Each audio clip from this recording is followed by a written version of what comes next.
Congress party की प्रवक्ता रागिनी नायक हमारे साथ हैं। रागिनी, एक बच्चे की स्टूडेंट की मृत्यु हो गई है यूक्रेन में और कांग्रेस पार्टी ने सरकार पे ही, भारत सरकार पे ही सवाल उठा दिया है। क्या मांगे हैं आपकी और सवाल क्यों उठा रहे हैं? सुप्रिया, इससे ज़्यादा दर्दनाक और दुखद बात क्या होगी कि भारत के एक छात्र को यूक्रेन में अपनी जान गंवानी पड़ी। और मैं समझती हूँ कि जो मोदी सरकार की दूरदृष्टि विलुप्त होती जा रही है, जो गैर जिम्मेदाराना रवैया बढ़ता जा रहा है और जिस संवेदन शून्यता की अब कोई पराकाष्ठा ही नहीं बची, यही कारण है जिसकी वजह से एक छात्र की जान गई और 20,000 छात्र छात्राएं अभी भी फंसे हुए हैं। दिल को दहला देने वाले वीडियो सामने आ रहे हैं। एक वीडियो में ये कहा जा रहा है, एक लड़की दावा करती है कि 3 लड़कियां लापता हैं। तो मैंने प्रेस ब्रीफिंग में भी 3-4 सवाल पूछे। सबसे पहला तो ये कि क्या भारत सरकार के पास कोई ऐसी सूची है उन छात्र छात्राओं की जो लापता हैं, जो अनअकाउंटेड हैं, जिनसे कोई संपर्क नहीं साध पा रही है सरकार या इंडियन एम्बेसी? क्या कोई ऐसी सूची है उन छात्र छात्राओं की जो नवीन की तरह खतरनाक जोन में थे, बमबारी गोलाबारी के जोन में हैं?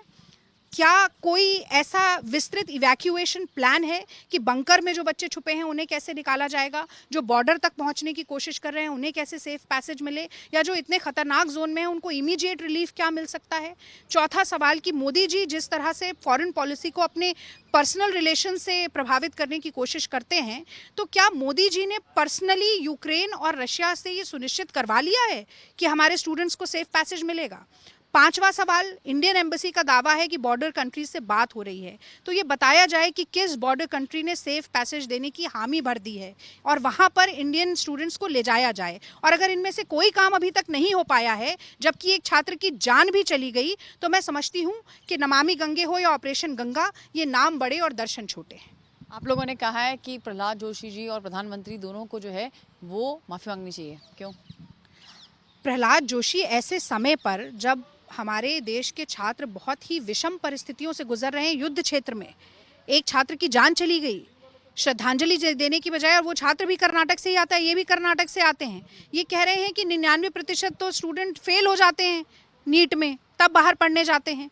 तो मैं समझती हूँ कि ऐसे समय पर किसी का दुख बांटना चाहिए, आंसू पोंछने चाहिए, और ये जले पे नमक छिड़कने का काम कर रहे हैं। ये बताते ना कि 85,000 सीट के लिए 18 लाख स्टूडेंट्स को अप्लाई करना पड़ता है, तो हम 85,000 से 15 लाख सीट कर देंगे हम अगर अगले 2 साल में। और अगर ये नहीं बोल पाते तो ये साबित करना कि उन छात्रों की जान सस्ती है क्योंकि वो फेल हो गए नीट एग्जाम में, उन्हें मरने के लिए छोड़ दिया जाए, आत्मनिर्भर लावारिस छोड़ दिया जाए, मैं समझती हूँ इसकी जितनी निंदा की जाए वो कम है। मेरा आखिरी सवाल है, आगे क्या? कांग्रेस पार्टी जो है वो कहीं ना कहीं सवालिया निशान सरकार के ऊपर लगा रही है और इसके साथ साथ जो सिचुएशन है वो यूक्रेन में बद से बदतर होती जा रही है। वहाँ पर अभी रशिया ने अपना वहाँ पर एडवाइजरी दे दी है कि 24 घंटे में कीव खाली कर दिया जाए। आप देखिए, एक तो इंडियन एम्बेसी की भी एडवाइजरीज इसी तरीके से विरोधाभासी रही। कभी ये कहा जाता है कि आप गूगल मैप के सहारे बंकर ढूंढ लीजिए और वहाँ पर जाकर छुप जाइए। अब कहा जा रहा है कि कीव खाली कर दीजिए। तो कीव कैसे खाली कर दें? क्या आज ऐसा क्यों है कि किसी भी देश को अपने मंत्री नहीं भेजने पड़े? पहले ही इवैक्यूएट हो गए उनके नागरिक। हमारे देश के बच्चे बॉर्डर तक पहुंचकर भी उनको सेफ पैसेज नहीं मिलता। और कूटनीति तो छोड़िए, बच्चे कूटे जा रहे हैं लातों से, लाठियों से, गन शॉट फायर हो रही है। तो मुझे ऐसा लगता है कि ऐसे समय पर लगातार मुस्तैदी से काम करने के बजाय मोदी जी चुनाव प्रचार में व्यस्त हैं और आज भी वोट मांगते हुए कह रहे हैं कि घर घर जाइए, मेरा संदेश ले जाइए और वोट दीजिए। और उन माता पिता से क्या मांग करेंगे जो जिनके बच्चे फंसे हुए हैं और जिनकी जान सांसें जो हैं जो वो हलक में अटकी हुई हैं?